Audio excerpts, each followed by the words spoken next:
Hello friends, welcome to my YouTube channel online learning website. दोस्तों, भारत की राज्य व्यवस्था सिविल सेवा की परीक्षा हेतु हम लोग आज बात कर रहे हैं मूल अधिकार में स्वतंत्रता के अधिकार के बारे में। दोस्तों, पहला 6 अधिकारों की रक्षा। अनुच्छेद 19 सभी नागरिकों को 6 अधिकारों की गारंटी देता है।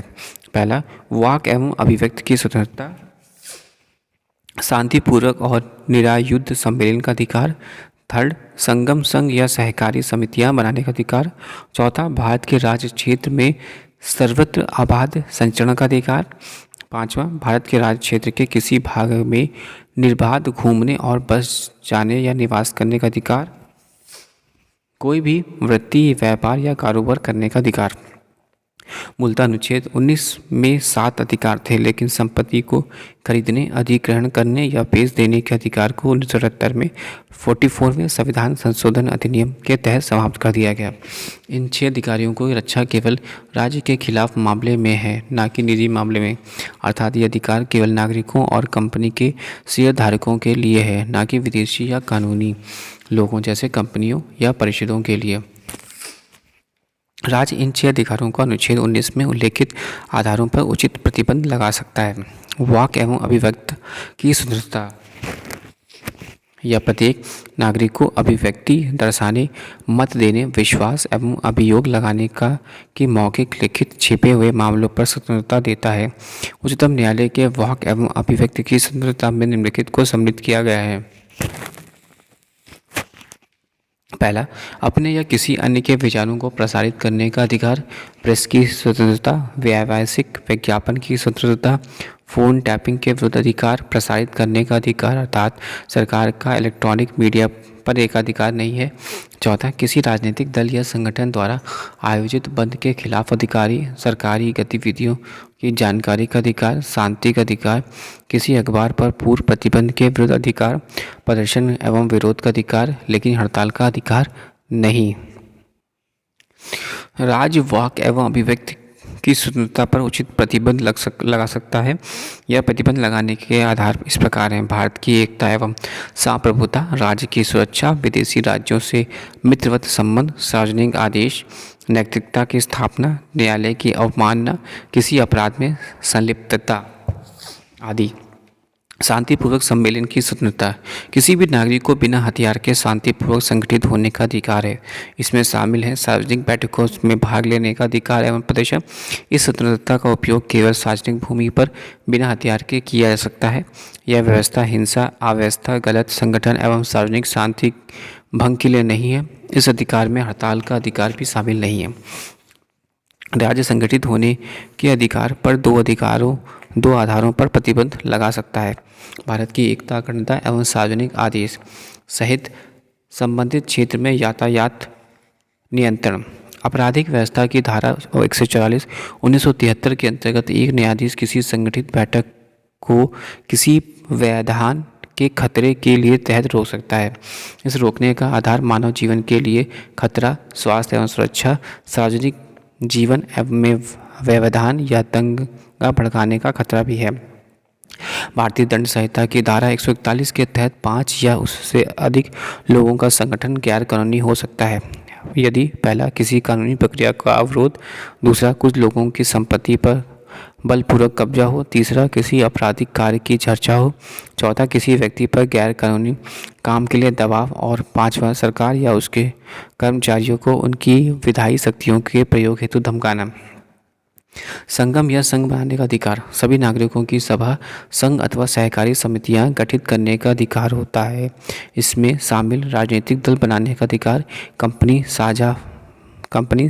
साझा फर्म, समितियां, क्लब, संगठन, व्यापार संगठन या लोगों के अन्य इकाई बनाने का अधिकार। यह न केवल संगम या संघ बनाने का अधिकार प्रदान करता है, वरन उन्हें नियमित रूप से संचालित करने का भी अधिकार प्रदान करता है। इसके अतिरिक्त यह संगम या संघ बनाने या उसमें शामिल होने के नकारात्मक अधिकार को भी शामिल करता है। इस अधिकार पर भी राज्य सरकार द्वारा युक्तियुक्त प्रतिबंध लगाया जा सकता है। इसके आधार हैं भारत की एकता एवं संप्रभुता, सार्वजनिक आदेश एवं नैतिकता। इन प्रतिबंधों का आधार है कि नागरिकों को कानूनी प्रक्रियाओं के तहत कानून समस्त उद्देश्यों के लिए संगम या संघ लाने का अधिकार तथापि किसी संगम की स्वीकार्यता का मूल अधिकार नहीं है। उच्चतम न्यायालय ने व्यवस्था दी है कि श्रम संगठनों को मोल भाव करने, हड़ताल करने एवं तालाबंदी करने का कोई अधिकार नहीं है। हड़ताल के अधिकार को उपयुक्त औद्योगिक कानून के तहत नियंत्रित किया जा सकता है।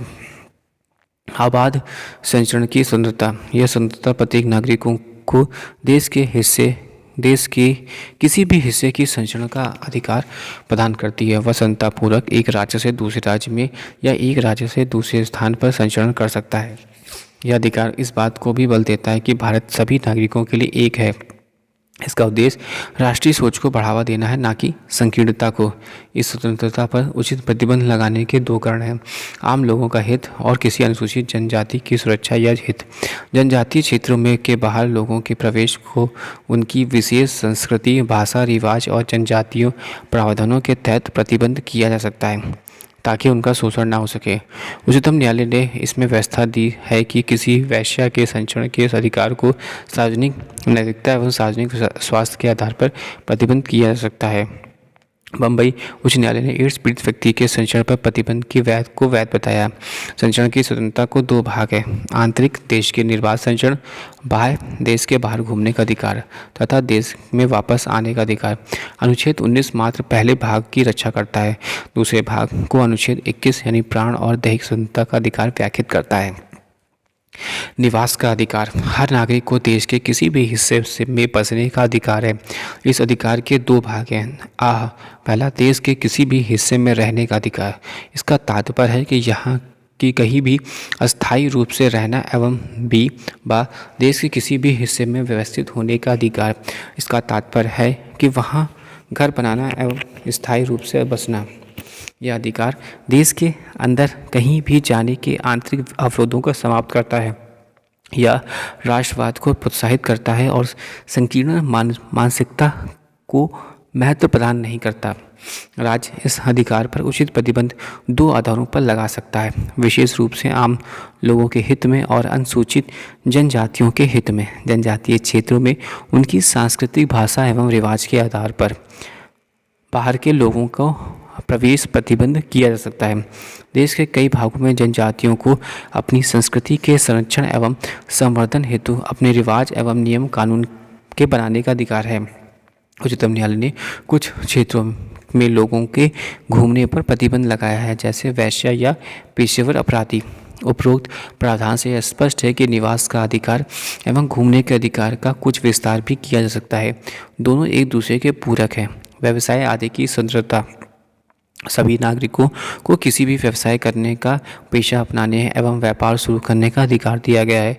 यह अधिकार बहुत ही विस्तृत है क्योंकि यह जीवन निर्वहन के लिए हेतु आय से संबंधित है। राज्य सार्वजनिक हित में प्रयोग पर युक्त प्रतिबंध लगा सकता है। इसके अतिरिक्त राज्य का अधिकार है कि वह पहला किसी पेशे या व्यवसाय के लिए पेशेगत या तकनीकी योग्यता का जरूरी ठहरा सकता है, किसी व्यापार, व्यवसाय, उद्योग या सेवा को पूर्ण या आंशिक रूप से स्वयं जारी रख सकता है।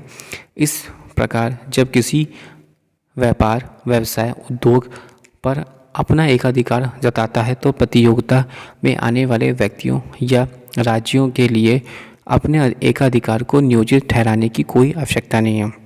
इस अधिकार में कोई अनैतिक कृत्य शामिल नहीं है, जैसे महिला या बच्चों का दुरुपयोग या खतरनाक हानिकारक औषधियों या विस्फोटक आदि व्यवसाय।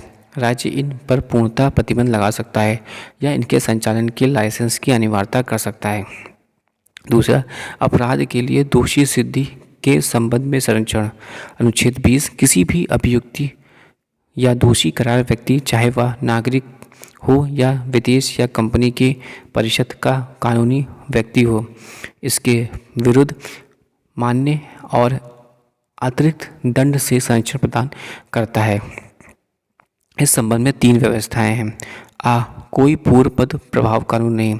कोई व्यक्ति पहला, किसी भी व्यक्ति अपराध के लिए तब तक सिद्ध दोष नहीं ठहराया जाएगा जब तक कि उसने ऐसा कोई कार्य करने के समय जो अपराध के रूप में आरोपित है किसी प्रवृत्त विधि का अतिक्रमण नहीं किया है। दूसरा, उसके अधिक शक्ति का भागी नहीं होगा जो उस अपराध के लिए जाने के समय प्रवर्त विधि के अधीन अधिपोरित की जा सकती थी। दोहरी क्षति नहीं, किसी व्यक्ति को एक ही अपराध के लिए एक बार से अधिक अभियोजित या दंडित नहीं किया सकता। स्व अभिशासन नहीं, किसी अपराध के लिए अभियुक्त को किसी भी व्यक्ति को स्वयं अपने विरुद्ध साक्षी होने के लिए बाध्य नहीं किया जा सकता है। एक पूर्व पद प्रभाव कानून है कि जो पूर्व व्यापी प्रभाव से दंड अध्यारोपित करता है, अर्थात किए गए कृत्यों पर जो या ऐसे कृत्यों हेतु दंड को बढ़ाता है। अनुच्छेद 20 के पहले प्रावधान के अंतर्गत इस तरह क्रियान्वयन पर रोक है। हालांकि इस तरह की सीमाएं केवल आपराधिक कानूनों में ही है, न कि समान सिविल अधिकारों या कर कानूनों में। दूसरे शब्दों में, जन उत्तरदायित्व या एक कर को भी पूर्वव्यापी रूप में लगाया जा सकता है। इसके अतिरिक्त इस तरह की व्यवस्था अपराध, दोष या सजा सुनाने जाने के मौके पर आपराधिक कानून पर प्रभावी रहती है। अतः सुरक्षा व्यवस्था के तहत बचाव के मामले में एक व्यक्ति की सुरक्षा की मांग के आधार पर नहीं की जा सकती। दोहरी क्षति के विरुद्ध सुरक्षा का मामला सिर्फ एक कानूनी न्यायालय या न्यायिक अधिकरण में ही उठाया जा सकता है। दूसरे शब्दों में, यह विभागीय या प्रशासनिक सुनवाई में लागू नहीं हो सकता, चूँकि ये न्यायिक प्रकृति नहीं है। स्व अभिशासन के संबंध में मौखिक और प्रलेखित साक्ष्य दोनों में संरक्षण प्राप्त है, हालांकि यह विस्तारित नहीं किया जा सकता। पहला, भौतिक विषयों के आवश्यक उत्पादनों पर। दूसरा, अंगूठे के निशान, हस्ताक्षर एवं रक्त जांच की अनिवार्यता। तीसरा, किसी इकाई की प्रदर्शनी की अनिवार्यता। इसके अलावा इसका विस्तार केवल आपराधिक सुनवाइयों पर ही हो सकता है जो कि आपराधिक प्रकृति के ना हों।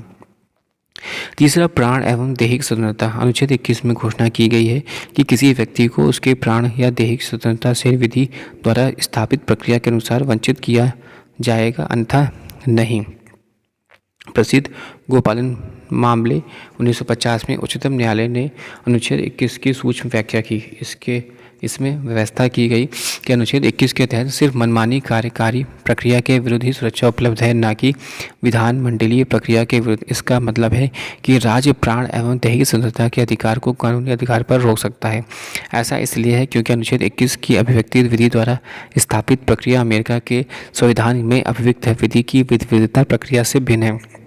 इस तरह कानून की वैधता एवं उसकी व्यवस्था पर आकरण अन्यायपूर्ण आधार पर प्रश्न नहीं उठा सकता। उच्चतम न्यायालय ने व्यवस्था दी है कि व्यक्तिगत स्वतंत्रता का मतलब सिर्फ एक व्यक्ति की शारीरिक एवं निजी स्वतंत्रता से है, लेकिन मेनका मामले 1978 में उच्चतम न्यायालय ने अनुच्छेद 21 के तहत गोपालन मामले में अपने फैसले को पलट दिया। अतः न्यायालय ने व्यवस्था दी कि प्राण और दैहिक स्वतंत्रता को उचित एवं न्यायपूर्वक मामले के आधार पर रोका जा सकता है।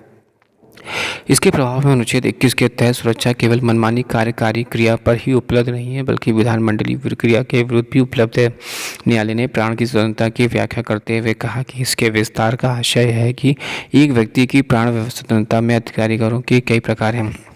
इसमें प्राण के अधिकार को शारीरिक बंधनों से नहीं बांधा गया, बल्कि इसे मानवीय सम्मान और इससे जुड़े अन्य पहलुओं पर ध्यान रखा गया।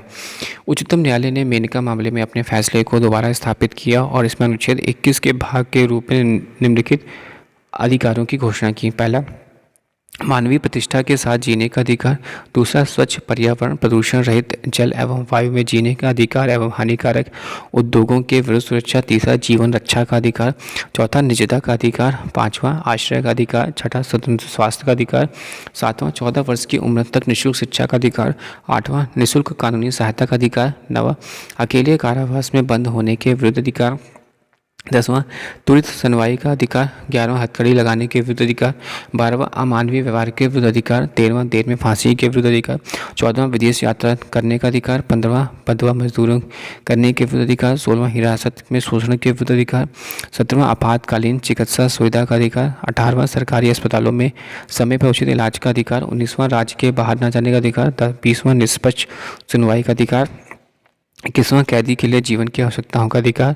22वां, महिलाओं के साथ आदर और सम्मानपूर्वक व्यवहार करने का अधिकार। सार्वजनिक फांसी के विरुद्ध अधिकार। सुनवाई का अधिकार। सूचना का अधिकार। प्रतिष्ठा का अधिकार। दोषा सिद्धि वाले न्यायालय आदेश से अपील का अधिकार। सामाजिक सुरक्षा तथा परिवार के संरक्षण का अधिकार। सामाजिक एवं आर्थिक न्याय एवं सशक्तिकरण का अधिकार। बार कोड्स कैटर्स के विरुद्ध अधिकार। जीवन बीमा पॉलिसी के विनियोग का अधिकार, शयन का अधिकार, शोर प्रदूषणों से मुक्ति का अधिकार और विद्युत बिजली का अधिकार। अब बात करते हैं हम लोग आगे शिक्षा का अधिकार। अनुच्छेद 21 का में घोषणा की गई है कि राज्य 6 से 14 वर्ष तक